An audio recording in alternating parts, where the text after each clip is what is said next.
Chinese gang સાથે સંકળાયેલ આંતરરાષ્ટ્રીય ગેંગનો પર્દાફાશ થયો છે। ડિંડોલી વિસ્તારમાં એસઓજીએ દરોડા પાડીને 4 આરોપીઓની ધરપકડ કરી છે। આરોપી દુબઈના બિગ બ્રો નામના ઇસમના સંપર્કમાં હતા।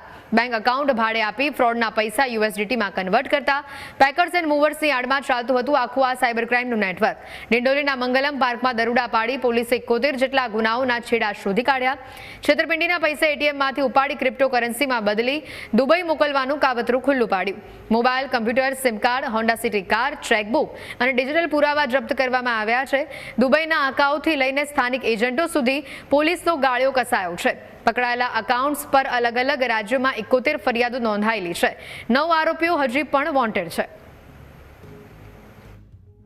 અત્યારે જે અમને બેંક એકાઉન્ટની વિગતો મળી છે, ટોટલ અમારી પાસે 14 એકાઉન્ટ છે।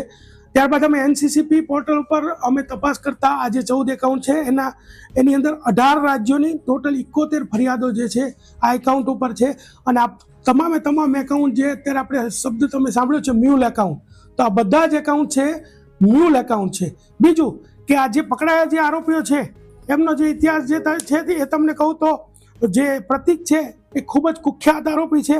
અગાઉ એના મિત્રની જે પત્ની છે એની સાથે પણ એના ઉપર ગુનો દાખલ થયેલો છે।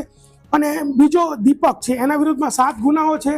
રૂપેશ છે એના વિરુદ્ધમાં 1 ગુનો અને ભૂષણ છે એના વિરુદ્ધમાં 3 ગુના। એટલે તમામ જે આરોપીઓ છે કુખ્યાત છે, એના ઉપર તમામ કાયદાના સકંજાઓ કસવામાં આવશે। સુરતમાં